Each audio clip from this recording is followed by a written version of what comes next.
All right, what's up, everyone? Thanks for tuning in to the lobby. And so, as we've explained it the last few weeks, the lobby is the purpose of the lobby is as if you and I are at church together physically. After church, you walk outside, you grab a coffee, you get to catch up and grab a snack. And what's going on? What'd you think of the service? What are you guys doing today? How's your family? That kind of thing. And so, right now, we'll have people hopping on from YouTube, also ERCLA TV. If you want to stick around, and I want to hear from you. Bob's here too. Also the corporate living room. Yes, and if you hear something that sounds like a child screaming, it is. We have kids running around, wrestling, and doing their thing. So thanks for joining us. So I want to hear from you. What stood out from the sermon for you? I think Bobby and we watched at 8 o'clock. We went to the outdoor at 9. What stuck out to you from the sermon? Yeah. Well, there were a number of things. One of the things I said earlier, too, when we were doing the lobby that just stuck out was how Pastor Ken was kind of talking about Emmanuel Church specifically and how this is a really kind of kairos moment of time. Like, it just seems like this is a really important time with what you're doing with your individual walk, with what you're doing with your family, with what we're doing as a church body. And there was kind of this invitation, challenge, encouragement to step out and be a light, be a point of light. And I kind of received it when he was talking about how Uncle Kevin was speaking to his church and encouraging them to release kindness. Yeah. And when Uncle Ken was encouraging us today, I just thought about that, how we all have the capacity for kindness. Whether it's a fist bump or a blessing or a word of encouragement, or maybe it's something more difficult, walking in forgiveness or trying to reconcile. Right now we have so much division. And so, trying to be a person of unity, that's something that's really difficult. And so I think that's kind of what stood out to me a little bit. But yeah, and we've got people sending us, Kayla. Hey, Corvers, hope you're doing well. Something that stood out was how much we need to focus on our kindness, yes, and help that stand out so people can see that you follow God. It's really noticeable to non-believers as different. Amen to that. And then Dave and Rosemary, thanks for chiming in as well, saying what we do and say, we answer to God. What we don't do and what we don't say, we still answer to God. That's right. So first to Kayla, yeah, we second that. It's crazy in that passage it talks about how let your light shine before men so that they may praise your Father in heaven. And the motivation for everything that we say and do is so that God will get attention. So they don't say, wow, you're such a nice person, or that's so kind of you, you're so generous. You're like, well, let me tell you really why. And that's because God's been so kind and generous to me. So I second that. Great point, Kayla. And then Dave and Rosemary, at the end of the day, like there's a judgment. And it's not always the most attractive thing to preach, but it's one of the most essential and important because what we say and do, the act of omission, the act of commission, all of that is answerable to God. And so trying to be wise in what we do and also just receive God's love Him back, and love other people. So that's good. Kathy Lewis, yes, Bobby, same thing, release kindness. Pastor Ned, remember a phrase from the song that we're the only Jesus some will ever see? That's right. So as you're at school and at work and maybe even your own extended family, you might be the only walking Bible, the only Christian that they come into contact with. So you're representing them. I thought the salt portion was always encouraging to me because salt preserves, but salt also makes things taste better and brings out the flavor. And so one of the things I'm wrestling with is what situations are we to be salt in?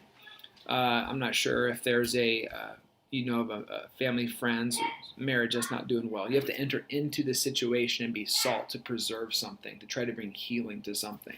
Maybe it's a friendship. Maybe people aren't treating somebody well or kind, or someone's being left out, or I don't know what it is, but what situation is God calling us to be the salt of the earth today, this week?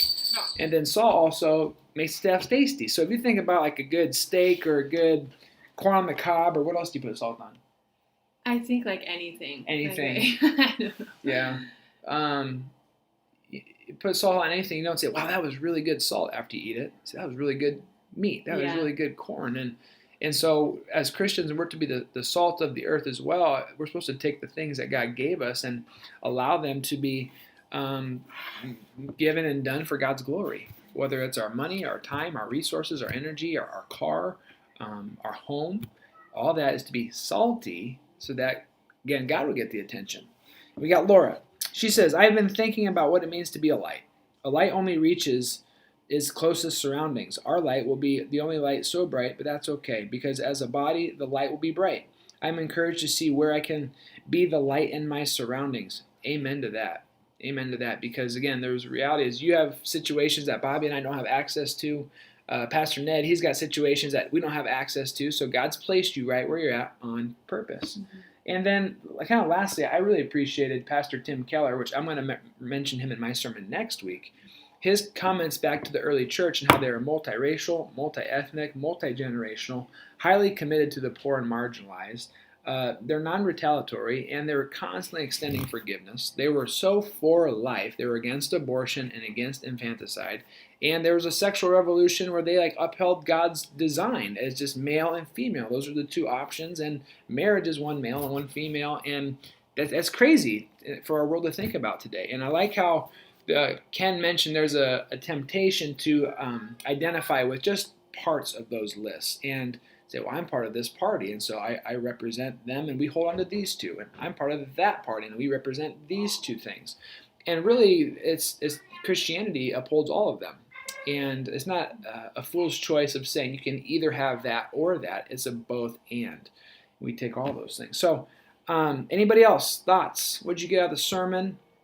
Dave and Rosemary, reading the Word and staying connected with Jesus helps us respond better to what the Word calls us to do with our neighbors, our coworkers, and our family. That's right. When we're in connection with the Lord, He's the vine, we're the branches. To bear much fruit, we got to be connected to Him. So, yeah. So, praying that you all have a fantastic day today. Trying to think of what else we got upcoming this week.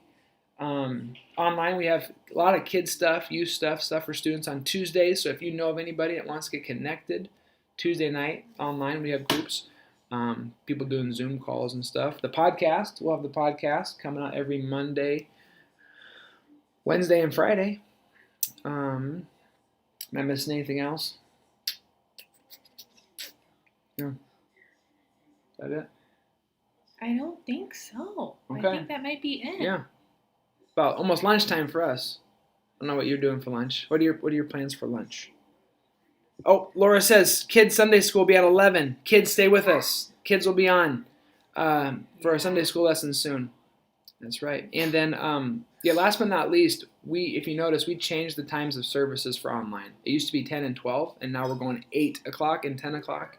The reason why we're doing that is because there's people all over the United States, but not only the United States, all over the world, who are following Emmanuel Church. And so whether they're on the far East Coast or all the way over in Europe, in Asia, we're going to go earlier in the morning, so hopefully they can catch it at night. So I think that's all we got for you today. Kayla's getting brunch with her grandparents.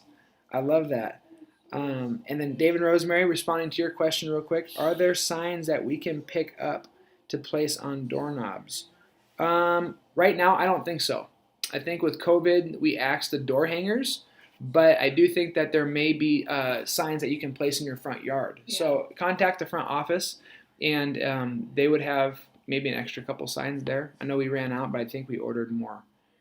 Yes, we have yard signs, says Bailey. Yep. All right. Well, hey, that's all we got for you guys today. Thanks for tuning in. 8 a.m. next week, 10 a.m.